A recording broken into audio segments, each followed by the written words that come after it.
So in this next module, we're going to walk through using an AED, or a defibrillator.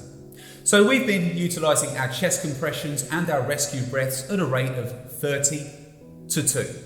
Remembering that we're only going to stop doing that if it becomes unsafe, if there is a significant sign of recovery, or the paramedics arrive and specifically tell me to stop.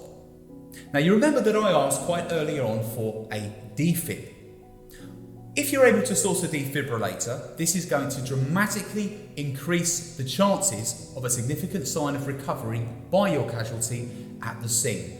Please don't panic. If you cannot source a defibrillator, of course the paramedics will bring one, but we're going to significantly increase our chances if we can obtain one.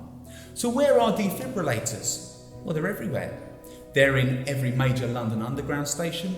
They're in the majority of shopping centres, gyms, cinemas, civic centres, the side of council buildings. They are very accessible. Very often you'll find a defibrillator on a wall in a yellow metallic safe with a combination lock. Should you and or your bystander require the defibrillator, whilst on the phone to the operator, you give the operator the location code and or the postcode that is on the safe. They will read you the combination. You can take out your defibrillator. Now the first thing that I should like to say about the defib, it is an incredibly safe machine. There's a lot of fear around defibrillators that we could electrocute our patient, we could make them worse, we could do more harm than good.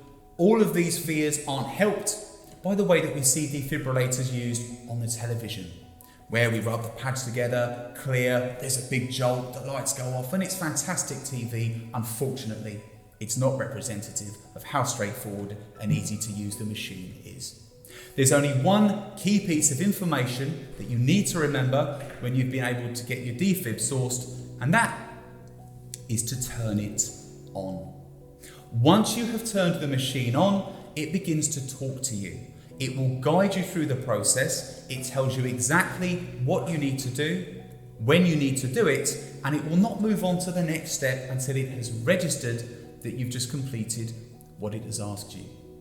So when your machine arrives, you either look for an on button, or there may be a mechanism that says pull here, but there will be an obvious power up mechanism. When you've done that, listen to the vocal instructions. You're going to be advised to place the pads on the patient's bare chest. Now, if you have a look at the diagrams on the pads themselves, you will see it clearly shows where the pad is to be attached. In most defibrillators, the pads are already connected to the machine. So as soon as you've attached the pads, the next instruction will be, do not touch the patient. This means that the machine is analysing, aka assessing whether the casualty needs to be shocked or not.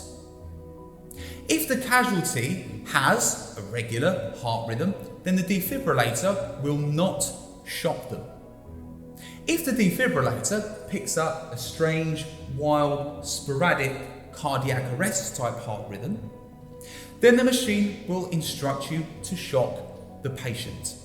What that is going to do is reset the heart and allow the natural pacemaker to kick back in. Key points: when the defibrillator arrives, turn it on, follow the instructions, and do what the machine tells you to do.